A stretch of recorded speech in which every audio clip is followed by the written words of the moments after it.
1000% ಅತ್ಯಾಚಾರಿಗಳನ್ನು 100% ಬಂಧನ ಮಾಡಿಯೇ ಮಾಡ್ತಾರೆ. ನಮಗೆ ಮೂಲಗಳಿಂದ ಬಂದ ಮಾಹಿತಿ, ಇವರದು ಅರೆಸ್ಟ್ ಆಗೇ ಆಗ್ತದೆ. ತಾಳ್ಮೆಯಿಂದ ನೋಡಿ ಸಮಾಜ ನೋಡಿ. ಅದಕ್ಕೆ ಹೇಳುದು ಸತ್ಯಂ ಶಿವಂ ಸುಂದರಂ. SIT ಮಿಡ್ಲಲ್ಲಿ ಆಗಿ ನಿಲ್ಲಿಸ್ಲಿಕ್ಕೆ ಆಗಲ್ಲ, ನಿಲ್ಲಿಸೋದು ಇಲ್ಲ.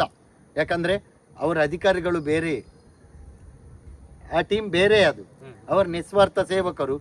ಮತ್ತು ಅವರಿಗೆ ಅವರ ಮೈ ಮೇಲೆ ಇದ್ದಾಳೆ ಸೌಜನ್ಯ. PMಗೆ ಎಷ್ಟು ಕೆಪಾಸಿಟಿ ಇದೆ ಅಂತ ತೋರಿಸಿದವರು, ದೇಶದ ಪ್ರಧಾನಮಂತ್ರಿಗೆ ಎಷ್ಟು ಕೆಪಾಸಿಟಿ ಇದೆ ಅಂತ ತೋರಿಸಿದವರು ನಮ್ಮ ಮೋದಿಜಿಯವರು. ಅದೇ ಹೋಮ್ ಮಿನಿಸ್ಟ್ರಿಗೆ ಕೆಪಾಸಿಟಿ ಏನಿದೆ ಅಂತ ತೋರಿಸಿದವರು ನಮ್ಮ ಪರಮೇಶ್ವರ್ ಹೋಮ್ ಮಿನಿಸ್ಟ್ರು. ಎನ್ಕ್ವೈರಿನೂ ಸತ್ಯದಿಂದವೇ ಆಗ್ತಾ ಇದೆ. ಮೀಡಿಯಾಗಳನ್ನು ನಂಬೇಡಿ. ಮೀಡಿಯಾಗಳು TRPಗೋಸ್ಕರ ಏನೇನೋ ತೋರಿಸ್ತಾರೆ, ಅಲ್ಲ ಅದು. ಯಾರು ಹಣಕ್ಕೋಸ್ಕರ ಬ್ಯಾಟಿಂಗ್ ಮಾಡ್ತಾ ಇದ್ದಾರೆ, ನೀವು ಸುಮ್ಮನೆ ಕೂತ್ಕೊಂಡು ಆಲೋಚನೆ ಮಾಡಿ ಗೊತ್ತಾಗ್ತದೆ. ಜಾಸ್ತಿ ದಿನ ಬೇಡ, ಡಿಸೆಂಬರ್ ಒಳಗಡೆ ಸರ್ವನಾಶ ಆಗ್ತಾರೆ ಇವರು. ಸ್ಕ್ರೀನ್ ಶಾಟ್ ಎಲ್ಲ ತೆಗೆದಿಟ್ಟಿದ್ದೇವೆ. ಈ ಉಲ್ಟಾ ಕಮೆಂಟ್ ಮಾಡುವವರಿಗೆ ಇದೇ ನಿಮಗೆಲ್ಲ ಮಾರಿ ಹಬ್ಬ.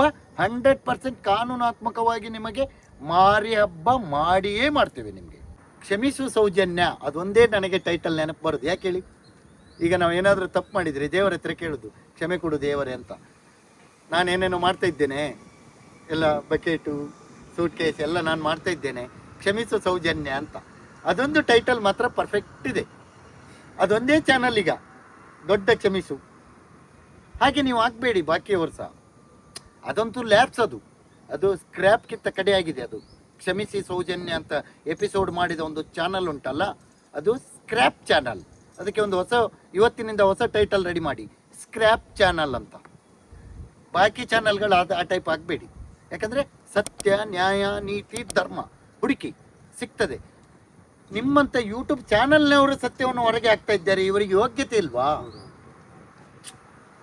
ಈ ಕೇಸು ನಮ್ಮ ಸೌಜನ್ಯ ಹೋರಾಟ ಜೀವಂತ ಇದ್ದದ್ದೇ ನಿಮ್ಮಂಥ ಯೂಟ್ಯೂಬ್ನವರಿನಿಂದ.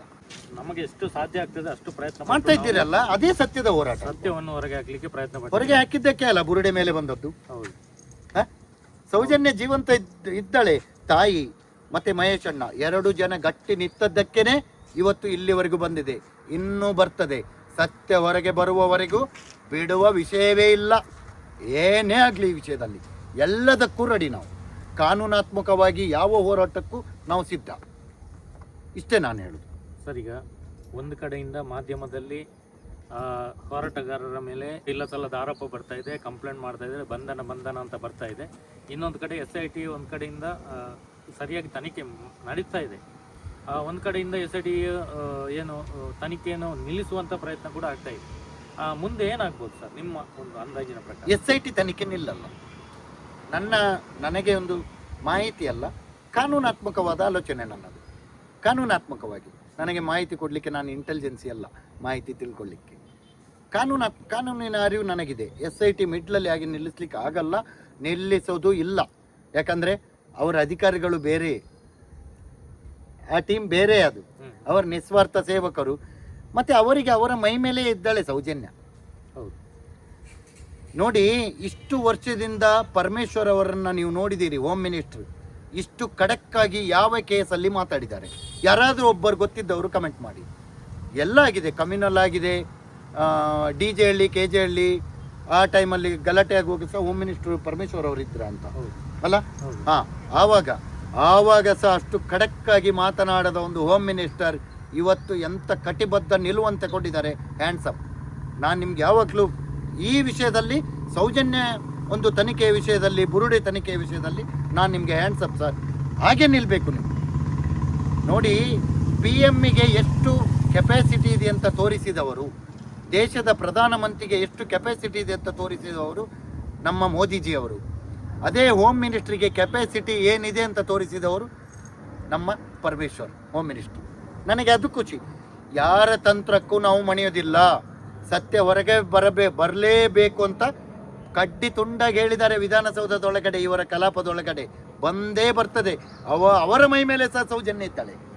ಸೌಜನ್ಯವೇ ಅವರನ್ನು ಮಾತನಾಡಿಸೋದು, ಇದು ನಮ್ಮ ನಂಬಿಕೆ.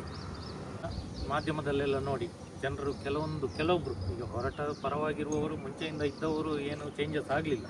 ಹೊಸೊಬ್ರು ಈಗ ನೋಡಿದವರು ಸ್ವಲ್ಪ ದಿನಕ್ಕೆ ಚೇಂಜಸ್ ಆಗಿದ್ದಾರೆ. ಕೆಲವೊಂದು ಇದು ಮಾಧ್ಯಮ ಟಿವಿ ಮಾಧ್ಯಮ ನೋಡಿ ನೋಡಿ ನೋಡಿ ನೋಡಿ ಬದಲಾವಣೆ ಆದವರು ಇದ್ದಾರೆ. ಕೆಲವೊಬ್ಬರು ಅದನ್ನು ನೋಡಿ ವಾಪಸ್ ಬಂದು ಈಗ ಹೋರಾಟಗಾರರ ವಿಡಿಯೋಸ್ಗಳನ್ನೆಲ್ಲ ದಾಖಲೆಗಳನ್ನೆಲ್ಲ ನೋಡಿದಾಗ ಪುನಃ ವಾಪಸ್ಸು ಸೌಜನ್ಯ ಆಗಲಿ ಧರ್ಮಸ್ಥಳದಲ್ಲಿ ನಡೆಯುತ್ತಿರುವಂಥ ಹತ್ಯಾಕಾಂಡದ ಬಗ್ಗೆ ಸ್ವಲ್ಪ ಅವರಿಗೆ ಗೊತ್ತಾಗ್ತಾ ಇದೆ. ಈಗ ಕೆಲವರು ಈ ಥರ ಅಪಪ್ರಚಾರ ಅದನ್ನೇ ನಂಬಿ ಈಗ ಅದೇ ಸತ್ಯ ಅಂತ ನೋಡ್ತಾ ಹೋಗ್ತಾ ಇದ್ದಾರೆ. ಅಂತವ್ರಿಗೆ ಏನು ಹೇಳ್ತೀರಿ? ಇಲ್ಲ, ನಾನು ಸಮಾಜಕ್ಕೆ ಕೈ ಮುಗಿದು ಹೇಳ್ತಾ ಇದ್ದೇನೆ, ವಿಷಯ ಸತ್ಯ, ಎನ್ಕ್ವೈರಿನೂ ಸತ್ಯದಿಂದವೇ ಆಗ್ತಾ ಇದೆ. ಮೀಡಿಯಾಗಳನ್ನು ನಂಬೇಡಿ. ಮೀಡಿಯಾಗಳು TRPಗೋಸ್ಕರ ಏನೇನೋ ತೋರಿಸ್ತಾರೆ, ಅಲ್ಲ, ಅದು ಅಧಿಕೃತವಾಗಿ SIT ಅಧಿಕಾರಿಗಳು ಡಿಕ್ಲೇರ್ ಮಾಡಿ ಅನೌನ್ಸ್ ಮಾಡುವವರೆಗೂ ಯಾರಿಗೂ ನೀವು ಕಿವಿ ಕೊಡಬೇಡಿ. ಸತ್ಯ ಹೊರಗೆ ಬರಲಿ ಎಂದು ಪ್ರಾರ್ಥನೆ ಮಾಡಿ. ನಾವು ಹೇಳುದು ಏನೋ ಇವರಾಗೆ ನುಗ್ಗಿ ಹೊಡೀರಿ, ಕಲ್ಲೊಡೀರಿ, ಅಲ್ಲ, ನಾವು ಅದನ್ನು ಹೇಳುವವರಲ್ಲ. ನಾವು ಸೌಜನ್ಯ ಹೋರಾಟಗಾರರು ಯಾವತ್ತೂ ಕಲ್ಲೊಡೀರಿ, ನುಗ್ಗಿ ಹೊಡಿತೇವೆ ಅಂತ ನಾವು ಹೇಳುವುದಲ್ಲ. ದೇವರಲ್ಲಿ ಪ್ರಾರ್ಥನೆ ಮಾಡಿ, ಸತ್ಯವಾದ ಮಂಜುನಾಥ ಅಣ್ಣಪ್ಪ ಸ್ವಾಮಿ ಹತ್ತಿರ ಪ್ರಾರ್ಥನೆ ಮಾಡಿ, ದೇವಿ ಶಕ್ತಿ ಸೌಜನ್ಯ ಹತ್ತಿರ ಪ್ರಾರ್ಥನೆ ಮಾಡಿ.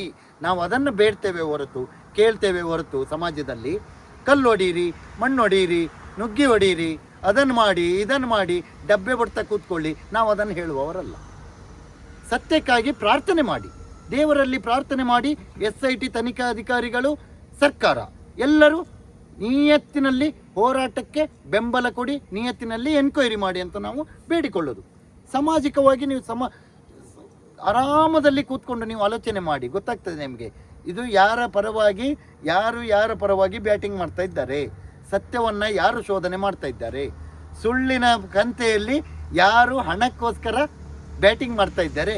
ನೀವು ಸುಮ್ಮನೆ ಕೂತ್ಕೊಂಡು ಆಲೋಚನೆ ಮಾಡಿ, ಗೊತ್ತಾಗ್ತದೆ. ಜಾಸ್ತಿ ದಿನ ಬೇಡ, ಡಿಸೆಂಬರ್ ಒಳಗಡೆ ಸರ್ವನಾಶ ಆಗ್ತಾರೆ ಇವರು. ಯಾರು ಅತ್ಯಾಚಾರಿಗಳ ತಂಡ ಉಂಟಲ್ಲ, ಸರ್ವನಾಶ ಆಗೇ ಆಗ್ತದೆ. ಯಾಕಂದರೆ 30 ಹೆಸರನ್ನು ಕೊಟ್ಟಿದ್ದಾರೆ ಅಲ್ಲಿ ಆಲ್ರೆಡಿ ಭೀಮಾ. ಅವ್ರದ್ದು ಎನ್ಕ್ವೈರಿ ಆಗಲೇಬೇಕಲ್ವ ಸರ್? ಆಗಲೇಬೇಕಲ್ಲ. ಆದರೆ ತುಂಬ ಲೇಟ್ ಆಯಿತು, ಇನ್ನು ಆಗ್ತದೆ, 100% ಆಗ್ತದೆ. ಅಷ್ಟೇ ನಾನು ಹೇಳೋದು. ಸಾಮಾಜಿಕವಾಗಿ ಎಲ್ಲರೂ ಧೈರ್ಯದಿಂದ ಇರಿ, ನಿಷ್ಠೆಯಿಂದ ಇರಿ, ಯಾರಿಗೂ ಉಲ್ಟಾ ಕಮೆಂಟ್ ಮಾಡಬೇಡಿ. ಈ ಫೇಕ್ ಅಕೌಂಟ್ ಕಳ್ಳರೆಲ್ಲ ಉಲ್ಟಾ ಕಮೆಂಟ್ ಮಾಡ್ತಾ ಇದ್ದಾರೆ, ಮಾಡಲಿ, ಎಲ್ಲ ಸ್ಕ್ರೀನ್ಶಾಟ್ ತೆಗೆದಿಟ್ಟಿದ್ದೇವೆ. ಅದಕ್ಕೂ ಟೈಮ್ ಬರ್ತದೆ. ಈಗ ನಮ್ಮ ಸೌಜನ್ಯ ಹೋರಾಟಗಾರರು ಮಹಿಳೆಯರೆಲ್ಲರೂ ಒಬ್ಬೊಬ್ಬರ ಮೇಲೆ 10-20 ಕೇಸ್ ಮಾಡುವ ಒಂದು ಪ್ಲ್ಯಾನ್ ಮಾಡಿದ್ದೇವೆ. ಸ್ಕ್ರೀನ್ಶಾಟ್ ಎಲ್ಲ ತೆಗೆದಿಟ್ಟಿದ್ದೇವೆ. ಈ ಉಲ್ಟಾ ಕಮೆಂಟ್ ಮಾಡುವವರಿಗೆ ಇದೇ ನಿಮಗೆಲ್ಲ ಮಾರಿ ಹಬ್ಬ 100% ಕಾನೂನಾತ್ಮಕವಾಗಿ ನಿಮಗೆ ಮಾರಿ ಹಬ್ಬ ಮಾಡಿಯೇ ಮಾಡ್ತೇವೆ. ನಿಮಗೆ ಫೇಕ್ ಅಕೌಂಟು ಅಲ್ಲಿ ಏನೋ ಬೇಡದ ಕಮೆಂಟ್ ಮಾಡ್ತಾ ಇರೋರು ಕೆಲವರೆಲ್ಲ ಸಿಕ್ಕಿ ಬಿದ್ದಾರೆ. ಬಾಂಬೆ ಡಿಪಾರ್ಟ್ಮೆಂಟ್ ಬರುವಾಗ ನಾವೇ ಬಾಂಬೆ ಪೊಲೀಸು 3 ಜನ ಬಂದಿದ್ರು. ಅದ್ರ ಬೇಕಿದ್ರೆ ಫೋಟೋ ಕೊಡ್ತೀನಿ ನಾನು, ಹಾಕಿ. ಒಳ್ಳೆ ಟೀಮ್ ನೋಡಿ. ನಾವು ರಾಜ್ಯದಲ್ಲಿ ನಮ್ಮ ದಕ್ಷಿಣ ಕನ್ನಡ ಜಿಲ್ಲೆಯಲ್ಲಿ ನಾವು ಪೊಲೀಸ್ ಇಲಾಖೆಗೆ ನಾವು ಈ ಕಂಪ್ಲೇಂಟ್ ಕೊಟ್ಟಿದ್ದೆವು. ಕಾವೂರು ಸ್ಟೇಷನ್ನಲ್ಲಿ ಪ್ರಸನ್ನಕ್ಕ ಕೊಟ್ಟಿದ್ರು. ನವೀನ್ ಗೌಡ ಅಂತ ಅಕ್ಕನಿಗೊಂದು ಕೆಟ್ಟದ್ದೆಲ್ಲ, ನನಗೆ ಅಕ್ಕನಿಗೆ ಒಂದು ಏನೋ ಕಟ್ಟಿಕೊಟ್ಟು ಏನೇನೋ ಮಾತಾಡಿದ್ದಕ್ಕೆ ಕೇಸ್ ಮಾಡಿದ್ದೆವು. ಅವನನ್ನು ಕಂಡುಹಿಡಿಲಿಕ್ಕೆ ಆಗಲಿಲ್ಲ. ಬಾಂಬೆಯಲ್ಲಿ ಒಂದು ಲಾಯರ್ ಅಡ್ವೊಕೇಟ್ ಅವರು ಮಹಿಳೆ, ಅವರು ಬಾಂಬೆಯಲ್ಲಿ ಕೇಸ್ ಮಾಡಿದ್ದಕ್ಕೆ ಫೇಕ್ ಅಕೌಂಟ್ ಯಾರು ಅಂತ ಕಂಡಿಡ್ದು ಇಲ್ಲಿಗೆ ಬಂದು ಅರೆಸ್ಟ್ ಮಾಡಿದ್ರು. ಅವರನ್ನು ನೋಟಿಸ್ ಮಾಡಿ ಹೋದ್ರು. ಆ ಇಡೀ ಬಾಂಬೆ ಪೊಲೀಸ್ನವರನ್ನು ಕರ್ಕೊಂಡು ತಿರುಗಿದ್ದೆ ರವಿ ನಾನೇ, ಅವರಿಗೆಲ್ಲ ಕರ್ಕೊಂಡು ತಿರುಗಿದ್ದು ನಾನೇ. ಅದರಲ್ಲಿ ಯಾರ್ಯಾರಿದ್ದಾರೆ ಎಲ್ಲ ಗೊತ್ತಿದೆ. ಅದೀಗ ಇಲ್ಲಿ ಕೇಸ್ ಮಾಡ್ತಾ ಇದ್ದೇವೆ ನಾವು, ಮಹಿಳೆಯರ ಮುಖಾಂತರವೇ ಕೇಸ್ ಮಾಡ್ತೇವೆ. ಎನ್ಕ್ವೈರಿ ಮಾಡಲಿ. ನಾನು ಹೇಳೋದು ಸರ್ಕಾರಕ್ಕೆ, ನಮ್ಮ ಪೊಲೀಸ್ ಇಲಾಖೆಗೆ ಪರ್ಮಿಷನ್ ಕೊಡಿ, ಕಟ್ಟಿ ಹಾಕಿಂತ ಪರ್ಮಿಷನ್ ಕೊಡಿ. ಮತ್ತೆ ನೋಡಿ ನೀವು ನಮ್ಮ ಪೊಲೀಸ್ ಇಲಾಖೆ ಏನು ಅಂತ, ಎಲ್ಲ ತಾಕತ್ತು ನಮ್ಮ ಪೊಲೀಸ್ ಇಲಾಖೆಯಲ್ಲಿದೆ. ಪರ್ಮಿಷನ್ ಕೊಡಿ, ಯಾರನ್ನು ಕಟ್ಟಿ ಹಾಕಬೇಡಿ. ಕಾನೂನಾತ್ಮಕವಾಗಿ ಎನ್ಕ್ವೈರಿ ಮಾಡುವಾಗ ಯಾರು ಕಟ್ಟಿ ಹಾಕೋದು ಬೇಡ, ಸತ್ಯ ಹೊರಗೆ ಬರಲಿ, ಅದನ್ನೇ ನಾವು ಕಾಯೋದು. ಅವತ್ತು ಕೂಡ ನೀವು ಮಾತಾಡಿದ್ರಿ ಒಂದು 4-5 ತಿಂಗಳ ಮುಂಚೆ. ಕೆಲವೊಂದು ವಿಷಯ ಈಗ ಸತ್ಯ ಆಗ್ತಾ ಬರ್ತಾ ಇದೆ. ಹೌದು, ಈಗಲೂ ಕೆಲವೊಂದು ವಿಚಾರದ ಬಗ್ಗೆ ನೀವು ಮಾತಾಡಿದ್ರಿ. ಇನ್ನು ಮುಂದೆ ಕೂಡ ಅದು ಸಹ ಸತ್ಯ ಆಗ್ತದೆ. ಈಗ ಹೇಳಿದ್ದು ಸತ್ಯ ಆಗ್ತದೆ. ಇನ್ನೊಂದು ಹೇಳ್ತೇನೆ ನಾನು, ಭವಿಷ್ಯ ಅಂತ ತಿಳ್ಕೊಳ್ಬೇಡಿ. ನಾನು ಭವಿಷ್ಯ ಹೇಳಿ ಕವಡೆ ಹಾಕುವವನಲ್ಲ ನಾನು. ಇನ್ನೊಂದು ಸತ್ಯ ಹೇಳ್ತೇನೆ, 1000% ಅತ್ಯಾಚಾರಿಗಳನ್ನು 100% ಬಂಧನ ಮಾಡಿಯೇ ಮಾಡ್ತಾರೆ. ನಮಗೆ ಮೂಲಗಳಿಂದ ಬಂದ ಮಾಹಿತಿ, ಇವರದು ಅರೆಸ್ಟ್ ಆಗೇ ಆಗ್ತದೆ. ತಾಳ್ಮೆಯಿಂದ ನೀವು ತಾಳ್ಮೆಯಿಂದ ನೋಡಿ ಸಮಾಜ. ನೋಡಿ ಅದಕ್ಕೆ ಹೇಳುದು ಸತ್ಯಂ ಶಿವಂ ಸುಂದರಂ. ಸತ್ಯ ಸ್ವಲ್ಪ ದಿನ ಕಹಿ, ಸುಳ್ಳು ಸ್ವಲ್ಪ ದಿನ ಸಿಹಿ. ಸುಂದರಂ, ಸತ್ಯ ಬಂದ ಮೇಲೆ ಸುಂದರಂ ಕಂಡೇ ಕಾಣ್ತದೆ. ಅದೇ ಸತ್ಯಮೇವ ಜಯತೆ. ಜನಗಳಿಗೆ ಒಂದು ಈ ತರ ತುಂಬಾ ಜನ ಯಾರು ಮಾತಾಡ್ತಾ ಇಲ್ಲ, ಮುಂದೆ ಬಂದು ತುಂಬಾ ಹೆದರ್ತಾ ಇದ್ದಾರೆ, ಅಂತವರಿಗೆ ಒಂದು ಧೈರ್ಯ ತುಂಬುವಂತ ಕೆಲಸ ನೀವು ಮಾಡಿದ್ರಿ ಅಂತ ಹೇಳ್ತಾ ಇನ್ನೊಮ್ಮೆ ಇಲ್ಲ ನೀವು ಹೆದರ್ತಾ ಇದ್ದೀರಿ, ಹೋಗಿದೆ ಅದು ಕೆಲಸ.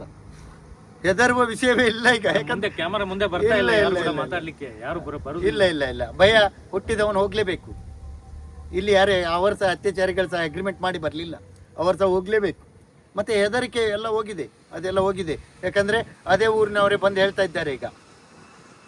ಕಾಲ್ ಕಡ್ದವರು ಹೇಳಿದ್ದಾರೆ, ಕಚ್ಚಿದವರು ಹೇಳಿದ್ದಾರೆ. ನಮ್ಮಂತವ್ರು ಮಾತಾಡ್ತಾ ಇದ್ದಾರೆ, ತುಂಬಾ ಜನ ಮುಂದೆ ಬರ್ತಾ ಇಲ್ಲ, ಮಾತಾಡ್ಲಿಕ್ಕೆ ಮನ್ಸಿದೆ ಆದ್ರೆ ಬೇಡ ಬೇಡ ಬೇಡ. ಅಂದ್ರೆ ಕೆಲವರಿಗೆ ಒಂದು ನಾರ್ಮಲ್ ಜನಗಳಿಗೆ ಬಲಾಢ್ಯರು ಎನ್ನುವ ಒಂದು ಮನಸ್ಸಲ್ಲಿ ಅವರಿಗೆ ಕೂತ್ಕೊಂಡಿದೆ. ಯಾರಿಲ್ಲ ಸತ್ಯ ಮಾತಾಡ್ಲಿಕ್ಕೆ. ಸಂವಿಧಾನದ ಎದುರುಗಡೆ ಬಲಾಢ್ಯ ಗಿಲಾಢ್ಯ ಯಾರು ಇಲ್ಲ. ಈ ದೇಶದ ಸಂವಿಧಾನದಲ್ಲೇ ಯಡಿಯೂರಪ್ಪನವರು ಒಳಗೆ ಹೋಗಿದ್ದಾರೆ. ಈ ದೇಶದ ಸಂವಿಧಾನದಲ್ಲೇ DK ಶಿವಕುಮಾರ್, ಸಾವಿರ ಶಿವಕುಮಾರ್ ಅವರು ಸಹ ಒಳಗೆ ಹೋಗಿದ್ದಾರೆ. ಪ್ರತಿಯೊಬ್ಬರು ಹೋಗ್ತಾರೆ, ಇಲ್ಲಿ ಪ್ರತಿಯೊಬ್ಬರು ಹೋಗ್ತಾರೆ. ಜನಾರ್ದನ್ ರೆಡ್ಡಿ ಅವರನ್ನ ಕಾಲರ್ ಇಟ್ಕೊಂಡು ಹೇಳ್ಕೊಂಡು ಹೋಗಿದೆ ಇದೇ ಸಂವಿಧಾನ, ಇದೇ ಕಾನೂನು, ಇದೇ ಪೊಲೀಸ್ ಇಲಾಖೆಗಳು. ಇಲ್ಲಿ ಯಾರಿಲ್ಲ. ಸತ್ಯಮೇವ ಜಯತೆ, ಸತ್ಯಂ ಶಿವಂ ಸುಂದರಂ. Justice for Soujanya.